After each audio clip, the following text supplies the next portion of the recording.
Sir ఇప్పటివరకు ఒక decade చేశారు కదా, తెలంగాణ ఉద్యమం అయిపోయింది, రాష్ట్రం వచ్చింది, డికేట్ చేశారు. ఇప్పుడు రేవంత్ రెడ్డి 1 month అయింది, ఆయన క్లియర్ పిక్చర్ వచ్చిందా మీకు? తను ఏ యాంగిల్లో వెళ్ళబోతున్నారు, తెలంగాణను ఏ యాంగిల్లో తీసుకెళ్ళబోతున్నారు అనేది ఆయనకే రాలేదు. రాలేదంటారా? రాలేదు. ఇప్పుడు రాదు కూడా. ఇంకొక 2-3 months దాకా రేవంత్ రెడ్డి గారికి రాదు. ఎందుకంటే పార్లమెంట్ ఎన్నికలను ముందు పెట్టుకొని పోతున్నాడు. అవును, పార్లమెంట్ ఎన్నికలు అయిన తర్వాత ఒక 2-3 నెలల తర్వాత కానీ ఆయనకు ఒక విజన్ ఏర్పడుతుంది, ఇంకోటి ఆయనకు ఒక గ్రిప్ ఏర్పడుతుంది. ఇప్పుడు ఒక విజన్ ఏర్పడాలంటే పరిస్థితుల మీద అవగాహన రావాలి. ఆ అవగాహన రావడానికే మొదటి రోజు ఆయనకు పార్లమెంట్ ఎన్నికల తర్వాత మొదలవుతుంది. అప్పటిదాకా ఈ అధికారులను కొనసాగించడం తప్ప ఆయన వాళ్ళు తీసేయలేడు. ఇప్పుడు దావుస్ పోతున్నాడు. జేఎస్ రంజన్ లేకుండా, అమర్నాథ్ లాంటి వాళ్ళు లేకుండా దావుస్ పోయి ఏం చేయగలుగుతాడు ఈయన? ఎందుకంటే 10 ఏళ్ళు లింక్స్ ఎస్టాబ్లిష్ చేశారు కదా వాళ్ళు. కమాండ్ ఉంటుంది సార్. మేము కూడా అన్నాం, అమర్నాథ్ అనేవాడు తెలంగాణ కాదు, నువ్వు ఎందుకు పెట్టుకున్నావు అని కేటీఆర్ని అడిగాం. అరే మనం కొత్తగా వచ్చాము, ఆయన ఎప్పటి నుంచో ఇలా పొన్నాల లక్ష్మి దగ్గర నుంచి ఐటీ మినిస్టర్ ఉన్నప్పటి నుంచి పనిచేస్తున్నాడు. ఆయనకున్న కాంట్రాక్ట్స్ ఎస్టాబ్లిష్ చేసుకోవడానికి ఆయన అవసరం కదా అన్న. జేఎస్ కూడా అట్లే అవసరం, నవీన్ మిట్టల్ కూడా అట్లే అవసరం. మనం తప్పట్టాల్సిన అవసరం లేదు వాళ్ళను, మంచి ఆఫీసర్లే. బట్ వెంటనే మార్చడం, మురళీధర్ గారిని కూడా తీసేయకూడదు. ఆయన 12-13 సంవత్సరాలు అయింది ఎక్స్టెన్షన్ మీద కొనసాగబట్టి. ఇది కిరణ్ కుమార్ రెడ్డి గారే ఎక్స్టెన్షన్ ఇచ్చారు ఆయనకు. అయినా కూడా ఆయనకున్నంత అవగాహన ప్రాజెక్టుల మీద ఎవరికీ లేదు. అవినీతి అంటారు, ఆయన ఆపలేడు దొరకకుండా. ఒకవేళ నిజంగానే అక్కడ జరిగి ఉంటే మురళీధర్ ఏం చేసినా కూడా వీళ్ళ ఫైళ్ళన్నీ తీసుకొని పోయారు కదా, దొరుకుతుంది కదా. కాబట్టి అవినీతి కోణం నుంచి ఆలోచించకుండా వారి ఎఫిషియన్సీని ఉపయోగించుకొని, వారి అనుభవాన్ని ఉపయోగించుకొని తప్పకుండా వాళ్ళని కొనసాగించాల్సింది. సో కొన్ని విధానపరమైన నిర్ణయాలు తీసుకున్నారు, అనౌన్స్ చేశారు. సరే అమలవుతాయి, రేపు అమలయ్యే అవకాశం ఉంది.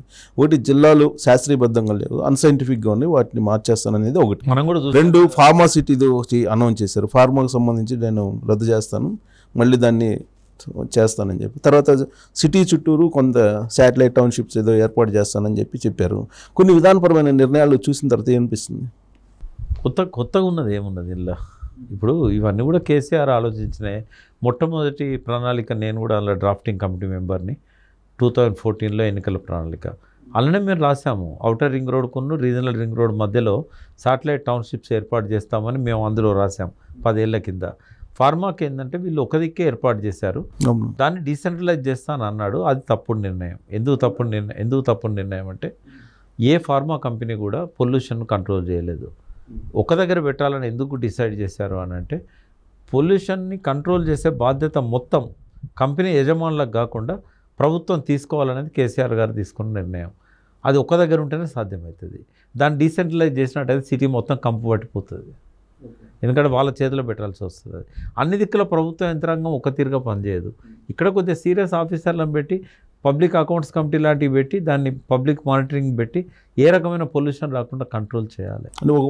వచ్చినా కానీ ఒక ప్రాంతానికి పరిమితం కావాలి. అయితేనే పొల్యూషన్ మనం ఎఫిషియెంట్గా కంట్రోల్ చేయగలుగుతాం. అది డీసెంట్రలైజ్ చేయడం తప్పు. ఎందుకంటే రాచకొండ సిటీకి పక్కన ఉంది, భూముల విలువ పెరిగింది, దాన్ని ఇంకొక రకంగా నేను హెచ్ఎండిఏ లాంటి వాటికి ఇచ్చి అమ్మిచ్చి డబ్బులు చేసుకుంటాను రేవంత్ రెడ్డి గారు ప్లాన్ చేస్తున్నారు. కానీ అంత అవసరం లేదు. బడ్జెట్ పెంచుకోవడానికి అనేక మార్గాలు ఉన్నాయి. నేను ఒకటే అంటున్నా, కేసీఆర్ గారు 9.5 ఏళ్ల కాలంలో బయట ఉన్న థింక్ ట్యాంక్ను వాడుకోలేదు, కేవలం అధికారుల మీదనే ఆధారపడ్డాడు. అదొక పెద్ద పొరపాటు. ఇద్దరిని వాడుకోవాలి. ఇప్పుడు మాలాంటి వాళ్లకు ఉండే ఆలోచనలు వేరుంటాయి, అధికారులకు ఉండే ఆలోచనలు వేరుంటాయి. సరే, మాలాంటి వాళ్ళ అందరి ఆలోచనలను తన లోపలనే ఉన్నాయని చెప్పి ఆయన అనుకున్నాడేమో, నాకు తెలుసు కదా అనుకోబట్టి కదా వాళ్ళకి పరిస్థితి. రెండవ టర్మ్ అయితే చాలా ఆయన పరిపాలన అస్సలు బాగాలేదు. సెకండ్ టర్మ్ అయితే ఏ నిర్ణయం కూడా నాకు తెలిసి అన్ని నిర్ణయాలు తప్పుడు నిర్ణయాలు లాగానే అనిపించినాయి నాకు. సార్ అది మళ్ళొక సందర్భంగా మాట్లాడుకుందాం చరిత్రను. జిల్లాలది ఒకటి మాత్రం ఐ అప్రిషియేట్ రేవంత్ రెడ్డి గారిని. అంటే ఎట్లా ఏర్పాటు చేశారో మీకు తెలుసు, నాకు తెలుసు. గద్వాలలో అరుణ నిరాహార దీక్ష చేస్తే జిల్లా ఇచ్చాడు. కేటీఆర్ గారు అలిగితే సిరిసిల్ల జిల్లా ఇచ్చాడు. మేము రాసింది మా ఎన్నికల ప్రణాళికలో 23 జిల్లాలు నేనే రాశాను. చర్చ జరిగిన తర్వాత అప్పుడు ఎక్కువ పెడదామంటే కూడా వద్దు, మనకి ఇబ్బంది అవుతుంది అన్నాడు. 23 అన్నది 33 పోయింది. పోనీ రేషనలైజేషన్ లేదు అని చెప్పడానికి మా ములుగు జిల్లా ఉంది, నేను ములుగు ప్రాంతం. మా ములుగు జిల్లా మొత్తం ఒకటే నియోజకవర్గం, ఒక 2 మండలాలు అదనంగా వచ్చినాయి నియోజకవర్గంలో. జిల్లాలో ఉన్న 2 మండలాలు వేరే పోయినాయి. భద్రాచలం కాన్స్టిట్యున్సీకి 2 మండలాలు ఉంటాయి జిల్లాలో. వరంగల్ రూరల్ జిల్లా నుంచి కొత్తగూడెం నల్లబెల్లి మండలం ఇందులో కలుస్తుంది. అంటే 2 మండలాలు వచ్చినాయి, 2 మండలాలు పోయినాయి తప్పితే ఒక జిల్లా మొత్తం ఒకటే నియోజకవర్గం. అంటే 7 మండలాలు కలిపితే ఒక జిల్లా. 9 మండలాలు. అంటే ఏమైందంటే ఆ మండలాలు కూడా సైంటిఫిక్, ఒక సిఐ స్థాయి ఒక ఎస్పీ, ఒక ఆర్డీఓ స్థాయి ఒక కలెక్టర్. అంటే ఈ రేషనలైజేషన్ ఎక్కడుంది? మళ్ళీ ఇదే హైదరాబాద్ ఎంత పెద్దది, ఎన్ని లక్ష అంటే కోటి జనాభా పైన ఉన్న హైదరాబాద్కి అది ఒక జిల్లా. సికింద్రాబాద్ హైదరాబాద్ అన్నీ కలిపి. సో రేషనలైజేషన్ లేదు. చేస్తే అది మంచిదే అడ్మినిస్ట్రేటివ్ పరంగా, కానీ ప్రజాప్రతిఘటన అయితే వస్తుంది. ఏదైనా జిల్లాను తీసేయాలనుకుంటే మాత్రం అదేదైనా చేస్తే ఆయన మొదటి సంవత్సరంలో కంప్లీట్ చేయాలి పార్లమెంట్ ఎలక్షన్స్ అయినాక. కానీ ఎలక్షన్ల దగ్గరలో చేస్తే మాత్రం అది ఆయనకు వ్యతిరేకత అవుతుంది. ఇంకోటి మెట్రో డిజైన్ మార్చారు, మళ్ళీ ఆయన డిజైన్ కొంచెం రీషఫుల్ చేసినట్టున్నారు.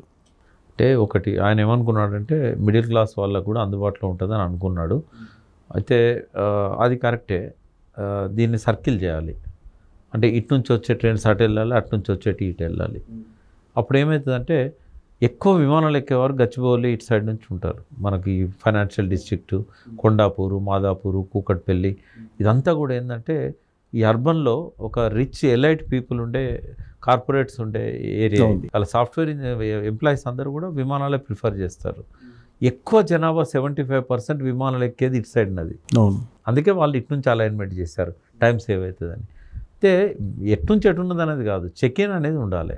ఇప్పుడు మనకు మలేషియా మీరు వెళ్ళారో లేదో, కేఎల్ టౌన్ ఉంది కౌలాలంపూర్లో ఒక మెట్రో స్టేషన్లో లగేజ్ అంతా పడేసి సిటీలో మనం నేరుగా ఫ్రీ హ్యాండ్స్తో ఎయిర్పోర్ట్కి వెళ్ళిపోవచ్చు. అక్కడే చెక్ ఇన్. ఇక మళ్ళీ ఎయిర్పోర్ట్ పోయినాక లగేజ్ చేసుడు ఇదంతా ఉండదు. సో అట్లా 2 పాయింట్స్ పెట్టాలి. ఒకటి ఎల్బీ నగర్ పెట్టాలి, ఒకటేమో గచ్చిబౌలి పెట్టాలి. పెట్టినట్టయితే అంటే రేవంత్ రెడ్డి వన్ సైడ్ ఆలోచించాడు. ఇటు ఈ ఎక్స్ట్రీమ్ ఈయన పోయాడు, ఆ ఎక్స్ట్రీమ్ వాళ్ళు పోయారు. ఇప్పుడు దీన్ని సమన్వయం చేసుకోవాల్సిన బాధ్యత రేవంత్ రెడ్డి మీద ఉంటుంది. ఇటు నుంచి అటు కలపాలి, అటు నుంచి కూడా ఇటు కలపాలి. కలిపితే ఏమైందంటే రౌండ్ ఇటు నుంచి బయలుదేరిన ట్రైన్స్ అటు నుంచి వస్తాయి, అటు నుంచి బయలుదేరిన ఇటు వస్తాయి. అంటే రౌండ్గా ఉంటుంది. అప్పుడు అందరికి కూడా ప్రయాణికులకు కన్వీనియంట్గా ఉంటుంది. ఇంకోటి ఏంటంటే ప్రకాష్ గారు, వీళ్ళు మెట్రో అనౌన్స్ చేసినప్పుడు, కేసీఆర్ గారు అనౌన్స్ చేసినప్పుడు కూడా ఎలక్షన్ ముందు నాకు కూడా ఆశ్చర్యం వేసింది కొంత. ఈయన మెట్రో గురించి మాట్లాడితే నాకు కూడా అసలు ఎందుకు ఎంఎంటీఎస్ తీసుకురాలేకపోతున్నాయి? ఎంఎంటీఎస్ యాక్చువల్గా పూర్ పీపుల్కి పనికి వస్తుంది. అది ఇప్పుడు చెన్నైలో ఉంది, మొత్తం సపరేట్ ట్రాక్, సిటీ మొత్తం అదే ఉంటుంది. సో అలా ఎందుకు తీసుకురాలేకపోతుంది? అంటే కొంత ఎక్స్ప్రెస్ అంటే కొంత స్పీడ్ పెరిగింది సమాజంలో. ఎంఎంటీఎస్ కొంచెం ప్రతి స్టేజ్లో ఆగుతూ పోతూ ఉంటుంది. వాటి స్పీడ్ అందుకోవడం కానీ ఇదంతా కూడా కొంచెం తక్కువ ఉంటాయి. మెట్రోకు కొంత అదనంగా వాళ్ళు వేగాన్ని పెంచడము, తర్వాత తక్కువ బోగిలతో ఎక్కువ ట్రైన్స్ వేయడము ఉంటుంది. ఆ డిఫరెన్స్ ఉంటుంది. బట్ పూర్ పీపుల్ కోసం అయితే ఎంఎంటీఎస్ వైపు కాన్సన్ట్రేషన్ చేయాలి కదా. అంటే ఒక స్టేజ్కి వచ్చాక తప్పదేమో, ఇక అది కూడా కన్వర్షన్ అవుతుంది. రాబోయే రోజుల్లో అవుతుంది. చేయాలి కదా. హైదరాబాద్ పెరిగిపోతూ ఉంది. ఇప్పుడు మనము ఓఆర్ఆర్ చుట్టూ చూస్తున్నాం. నెక్స్ట్ RRR చుట్టూ కూడా ఎంఎంటీఎస్ రావాల్సి వస్తుంది. ఇప్పుడు నా ఊహల్లో అప్పటి వరకు నేను ఉంటానో లేదో తెలియదు, బట్ 2040 నాటికి ప్రపంచంలోని టాప్ 10 బిగ్గెస్ట్ సిటీస్లో హైదరాబాద్ ఒకటి కాబోతుంది. ఇండియాలో మాత్రం నంబర్ 1 బిగ్గెస్ట్ సిటీ అవుతుంది. ఢిల్లీని మించి ఇప్పటికే ఆల్రెడీ గ్రోత్ ఇప్పుడు 1,42,00,000 మంది ఉంటున్నారు. 2040 నాటికి ఇది 3 కోట్లు దాటిపోతుంది. ఒకవేళ 4 కోట్లకు కనుక చేరితే ఇది ఇండియాలో నంబర్ 1 పాపులేటెడ్ సిటీ అవుతుంది. అంత అవకాశం హైదరాబాద్కు ఉంది. సో అదే స్పీడ్ తోటి ఇప్పుడు కేసీఆర్ ఏ స్పీడ్ అయితే తీసుకెళ్ళాడు తెలంగాణని, అదే స్పీడ్ తోటి రేవంత్ రెడ్డి కూడా వెళ్ళేలాగా కనిపిస్తుందా మీకు ఈ నిర్ణయాల్ని? రేవంత్ రెడ్డి దగ్గర ఒకటి నేను అప్రిషియేట్ చేసేది అంటే, ఆయన ఒక్కొక్క మెట్టి ఎక్కుకుంటూ ఇక్కడి వరకు వచ్చాడు. గ్రోత్ అనేది ఆయన లోపల ఉంది. ఆయన ఆలోచనల్లో గ్రోత్ ఉంది, స్టెబిలిటీ ఉంది. బట్ ఆయనకు ఒకటే నా అడ్వైజ్ ఏంటంటే, ఒక మంచి థింక్ ట్యాంక్ పెట్టుకోవాలి. ఆయన ఏ రంగంలో అయితే ఫోకస్ చేయాలనుకుంటాడో ఆ రంగంలో ఉన్న నిష్ణాతులను తన వెంట పెట్టుకోవాలి. ఒక టీం వర్క్ చేయాలి. తను ఒక్కడే అన్ని సాధిస్తే. ఈ మధ్య ఏదో ఒకటి సలహా మండలి ఏదో ఒకటి పెట్టుకొని దాంట్లో ఇప్పుడు మురళి ఆకునూరు లాంటి వాళ్ళని, లేదంటే విఠల్ లాంటి వాళ్ళని, లేదంటే ఎన్ఐ గారిని, ఇలాంటి వాళ్ళని ఏదో పెట్టుకోవాలనేది. కేసీఆర్ మీద ఫ్రస్ట్రేషన్తో ఉన్న వాళ్ళందరినీ ఒక దగ్గర పెట్టుకుంటే పనులు కావు.